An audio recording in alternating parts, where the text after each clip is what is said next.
Welcome to the Fancy Thinker. I'm Jared, and today I'm going to be doing a lot of catch up. I have a lot of books that I finished over the past couple months that I just haven't gotten around to giving any kind of review other than just a brief statement in my monthly wrap up. And so I wanted to get to to talk about these books a little bit more in depth, but still keeping it brief because I got a lot of books to go through, and I'm just kind of putting them all into one big video here, so that I can talk about them and just get my thoughts out on some of the stuff that I read. And I wanted I just wanted to catch up. I wanted to catch up on all the stuff I missed so that I can, when I do finish a new book, I'm going to have it a little more fresh in my head in the future. And so all these reviews are going to be just off the cuff reviews. Nothing that I wrote down or did I put any time into actually thinking about the books beyond my impressions, my reaction, and my surface level thoughts here. So, with all that said, I'm going to start off with a two for one whammy here because I finished within the past couple months both Chaos and Order: The Gap into Madness by Stephen Donaldson, and This Day All Gods Die: The Gap into Ruin by Stephen Donaldson. This is books 4 and 5 of Stephen Donaldson's The Gap Cycle, and this is the completion of the series. It is no secret to anybody who knows me that Stephen Donaldson is one of my favorite writers of all time, and this series is part of the reason why, because it's tough to talk about this fourth and fifth books, the ending of this series, without giving anything away. But what Donaldson does in this series is take characters who are completely despicable at the beginning of the series. You love to hate them. You even you're disgusted by them. You may even be so turned off that you do not continue on in the series, and that's completely understandable when it comes to a couple of the characters in these books. But on the other hand, there is also a character in this series who you can totally get behind, root for, and even though they have been put through a literal hell in space, not on Earth, in space, you can see them going through the process of overcoming great adversity, and through that being a character that you learn to trust and respect and just have the greatest admiration for in this series. And Donaldson brings that out. Not only does he bring that out, but these books have some of the best character work I've ever read. They all the characters in these books, whether you hate them, and you will hate them, or love them, you get a real deep understanding of them down to the deepest psychological level. You get really a good understanding of what these characters are, why they are the way they are, who they are, and why they take the actions that they do. You're not always going to agree with those actions. I'd be surprised if people agreed with a lot of the actions that are taken here, but you understand deeply why they did it. And that is why, it's part of the reason why I love this series. The second part of the reason why I love this series is because the action in these two series that comes to a head as a result of all the stuff that led up to it is so intense that it really makes it hard to put the books down. I don't think I've ever read intensity like I have with Donaldson. And keep in mind, this is a reread for me, this series. I read this series when it first came out back in the 90s, and I loved it back then. And I was wondering, I was curious as to whether it would hold up to my expectations upon a reread, being a much older person than then. And 30 years older. And so, your expectations change as you get older. And that was my first, concern, was that it was something that would have only appealed to my younger self, who needs, when you're craving that action and that visceral stress that comes with intensity of language. But my memory did not fail me. This series completely held up to where I expected it to go. And not only that, but on a reread, I picked up a lot of little hints along the way that stood out, and that was like, oh yeah, okay, I see where he started with this, and now I have a better understanding of where it went. And it made the story more enjoyable, because for those of you who have read the Chronicles of Thomas Covenant by Donaldson, you know that Donaldson can get very lyrical in his writing, very poetic, and his word choice is second to none in the field. This is the kind of author that people like Janie Wirtz and Steven Erikson look up to, and for good reason. And he tones back the lyricism somewhat in this series compared to Covenant, because that's what the book calls for. That's what the story calls for. It's a space opera. It's grim, and so it has more technicality, I guess you would say, than a lyrical fantasy. So that in that manner, Donaldson does exactly what he sets out to achieve with the language, and it's precise, it's directed, and it delivers. So yeah, after a reread, this continues to be my favorite science fiction series of all time. Can I recommend it to everybody? No, I can't. It is not going to be for everybody. There will be people who bounce off the series for very good reason, because it can be tough to take, especially in the first two books, where there is lots of violence, and so and it's very close and personal, and it's not just that the violence happens. It's that it's so intrinsically tied into the psychology of the characters that you're feeling the stress and intensity throughout the whole series, really. And even the characters that may not be involved in the immediate violence that happens, they still are affected by crimes to the soul, I guess you would say. And that is it takes a lot. It's a lot of intensity, and it's a lot of fortitude that is required in order to get through the books.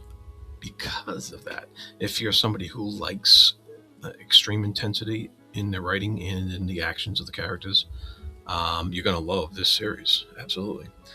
But if that's something that's going to trigger you or just make you feel uncomfortable, then it might not be the series for you.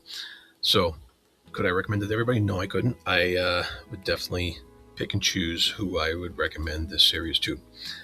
For me, it's the best one I've ever read, and I am very glad that I have reread these books. Alrighty, sticking with Donaldson for the moment, I'm going to talk about Daughter of Regals and Other Tales. This I recently finished with my reading group for my short fiction side hustle series, where we talked about each individual story in this book. This is a collection of short stories that Donaldson wrote back in the late 70s, and he published it soon after the first Thomas Covenant trilogy came out. And it's interesting because it also includes a short story that takes place during the Chronicles of Thomas Covenant. One of the stories in there called Guild and Fire. Um, so it's tied into that series. The rest of the stories in here are completely independent, standalone stories that you can enjoy anytime, anywhere. This is the first collection, like I said, that Donaldson put together as short fiction, and most of them are like short novellas. They're like 70 pages long or so. So they are very much in depth. And what's wonderful about the stories in this book is Donaldson is able to take these short pieces of fiction and really give you a fully realized world or alternate version of our Earth, or what have you, whatever the case may be. He has this ability to really give us the full picture in such a short span, and it's some masterful writing that takes place in this collection. So I'm trying to think what my favorite in here is. Guild and Fire is a special case because it takes place in the Covenant series, so that's a little different. I really enjoyed Unworthy of the Angel. I thought that was fantastic. But the other ones they were so good. Mythological Beast was so good. Daughter of Regals, The Lady in White. Animal Lover was okay. That was a bit more sci-fi, modern sci-fi type of thing. But yeah, the rest were just bangers. They're all great stories in this collection. So if you want to try out some Donaldson writing and don't want to yet get into some of the bigger series that he's written, go ahead and pick up Daughter of Regals and Other Tales. He also has another collection called Reeve the Just and Other Tales, which is fantastic as well. Actually, I think it even gets better than this one, which is incredible. But this is really good. So yes, Daughter of Regals and Other Tales by Stephen Donaldson. This is, just a quick review of this. These are the kind of stories that you want to read if you want a quick fix for Donaldson, or if you want to or are looking into getting into Donaldson's stuff and want to see what his writing style is like. I think you get a pretty good variety of stuff in here. He does a lot of he knows how to manipulate different genres and different styles of prose in order to tell the story that he's looking to tell. So check out Daughter of Regals and Other Tales. All right, next I want to talk about something pretty special here. The Odyssey by Homer. By Gareth Hinds. This is a deluxe edition graphic novel adaptation of Homer's The Odyssey by Gareth Hinds. And this was originally put out around 2010, 2011, somewhere around there. Gareth Hinds is known for other epic tales, so to speak. He did Beowulf, and I think he's also done some Shakespeare and stuff like that. And he tackles the Odyssey with this time, and of course, I think it was Candlewick Press put out this special deluxe edition, obviously in time for the movie by Christopher Nolan coming out pretty soon. But I was unaware that Gareth Hinds had done this adaptation, so this was a first, exposure for me to this work. And look at this special edition. It has all the sprayed edges and stuff. That's pretty cool. Gold lettering. And I gotta say, Gareth Hinds really goes all out with some spectacular artwork. Just look at that stuff. That's Greek epic saga right there. That's what it says to me. And I really was interested in Hinds' version of the Odyssey. It has been a while since I read the original. it seems like I'm always saying 20 years, but I don't know. That's just what it's like. I read everything 20 years ago. I don't know. Anyways, it's been a long time. So it was interesting to get back into this story again about the trial of Odysseus trying to get home from the war at Troy, and that took place in the Iliad. So this is Odysseus's travels and his tribulations and trials that he had to go through in order to get home. It took him 20 years to get there, and of course, we all know the story. When he got there, there was people taking advantage of his absence, so, to say the least. So this story is told very depthly, very interestingly. Hinds lists his sources all in the back, and he's not shy about who his favorite translators are and who he used to create this book. As far as translation goes, and story and structure and stuff like that, I find it very interesting that in the first third of the story here, it's told from other people's perspective completely. His son, it's told from his son's perspective, what he goes through to find out what happened to his father, and then eventually it switches to Odysseus himself recounting his own tale to somebody else. And it's, in classic literature fashion, the tale is always told by somebody telling the tale to somebody else. It's never a direct telling of like some omniscient narrator. So it's either Odysseus' son telling somebody the tale and somebody telling the tale of what they heard about Odysseus to him, or it's Odysseus himself washing up on the shore telling the tale of what happened to him to somebody else in order to move on. And so it's classic. Like I said, the strength of this book is the artwork and just what Hinds did with the story in order to portray it and give a really new look at this timeless tale. So if you have a chance, check this out before you go see the movie, and maybe you'll get some insight going into that film. All right, up next, I wanted to give a shout out to a book, a novella called The Dregs by our friend Thomas Devens, who's over you can find over on Page Chewing. And this is a novella that is part of his series called Vermin of the Old Empire. And so far, I've read The Scroungers from that series, and I have now read The Dregs as a follow-up. And you can absolutely read The Dregs on its own. It is a standalone story, but I really love how Devens sprinkled in little Easter eggs from the Scroungers. If you're the astute reader, you'll catch those little things that he put in there. I found that very entertaining and delightful, even though it wasn't. You don't need to read the Scroungers in order to enjoy the Dregs. The Dregs was a fascinating story. It centers around this large battle that happens. That's like it's kind of like this world's version of the Great War, the war to end all wars, right? But of course, it has magic in it and stuff.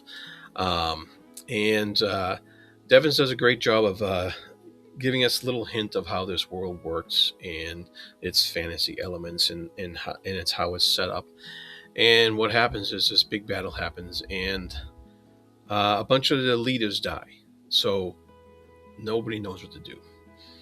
And the Dregs are, as the title suggests, the dregs of these societies who they kind of get together, this small motley crew, found family type of situation, and and they're looking to do something.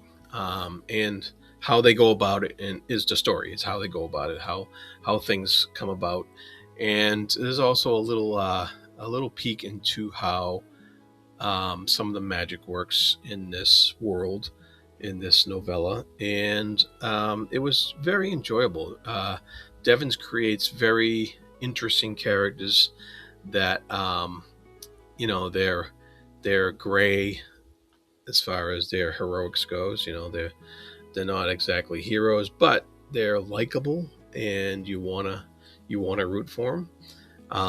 And it's very fun. It's a lot of fun to read these characters and read, and the situation that they find themselves in is so less than ideal that you can't fault them for not always making the correct decision. Because it's very difficult to do so in certain situations. So, and I think Devens plays that out very well, and he also has a very good sense of humor when it comes to some of the situations that the characters are in. It's not a laugh out loud sense of humor. It's more of a situational humor where you think about it for a second, go, oh, that's kind of funny, actually. It's absurd in a way, and and it just makes you chuckle a little bit in the inside.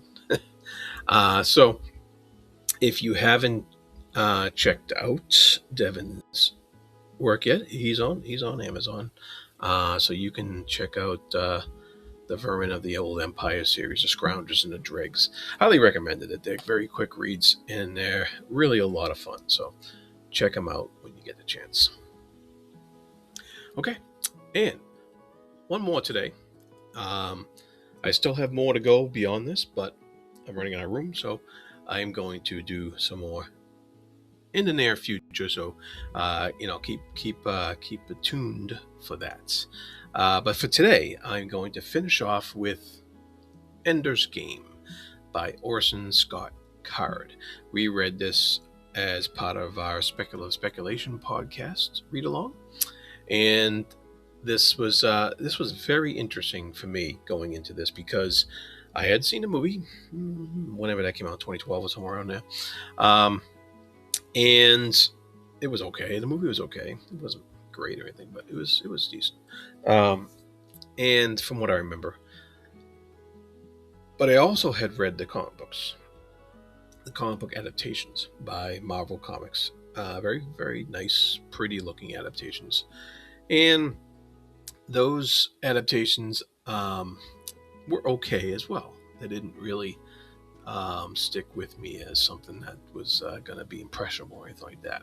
But reading the novel is a whole different ballgame. So I highly recommend to any of you, if you're going to check out the movie, please read the book first. It's a much more involved, immersive experience than the film is. The film, they made kind of too much into a supposed to be a. It felt like it was trying to be the franchisee blockbuster type of thing, and that's not really what the book is. And so the book is much more subtle than that. It's funny because it's nowadays it's geared towards young adult readers, and I can see why.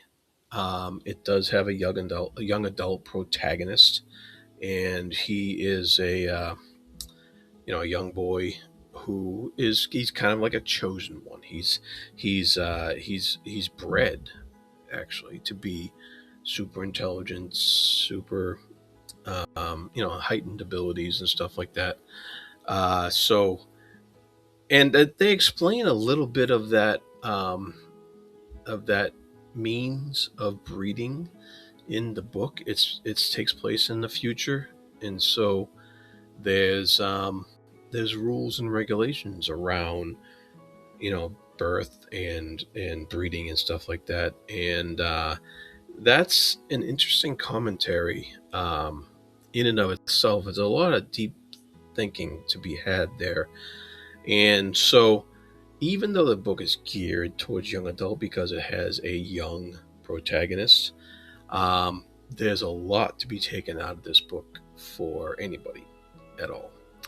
And I think that staying away from this book just because of its young adult label is a mistake on anybody's part. It really can be read uh, by anybody at all, because it has some deep themes running through it, and it surprised me. I wasn't expecting that because I don't get that. I didn't get that from the movies or the comics. I definitely got it from reading this book, and that's great. And so as Ender goes through his trials, he goes through this schooling, he goes through different kind of schooling and progresses, and it's kind of a progression type of thing, if you think about it. Um, so he goes through these different things, and then of course there's a surprise twist at the ending. But it's it's it's it's very well done. I wasn't expecting that from this at all. I wasn't expecting to like it as much as I did, and I'm very glad that I was taken by surprise by how much I did like it. So it's a very well put together book. It's a very well written book. Um, Card really knows what he's doing. He knows what kind of strings to pull for the reader to make them care about various characters and to get into them. And he also knows when to pull the rug out from under you and take you by surprise a little bit, which is um, which is very key because, like I said, I already kind of knew the story, but he still managed to do that to me as I was reading the book. So that's pretty powerful writing, I think. And the some of the other themes that went through this book, of course, there's overcoming adversity. There's this theme of being tested by those who have authority over you, and it's in a relentless testing, and it's continuous, and there's um, there's this sense that Ender is they're trying to break him in a way as a part of this test, and you get the sense that he'll be discarded if he is broken, and so there's that kind of tension that runs through it when you look at it of what these people are putting this character through. Really, really works on a deep level, I think. And I think it's something that everybody can relate to as we go through our lives and we go through the the rigors and trials of our own lives of going through school and going through you know getting to the next phase in life. So it's very relatable in that manner, uh, and it's also going to tickle the fancy of anybody who's likes the chosen one type of trope, and what those characters typically go through. So yeah, good book, good book. I definitely recommend it to anybody who wants to who likes those type of themes that I'm talking about, and don't I wouldn't prejudge the book basically based upon its classification or what have you as cover. Check it out for yourself and give this book a chance because it's a pretty good, well written book. All right, so that's all I got time for today. So I'm going to wrap it up there. Thank you for being patient with me with these reviews, and I'll get to more. I have some more books to go over, and I will get to them eventually. And with all that said, be good to each other, and thank you for watching.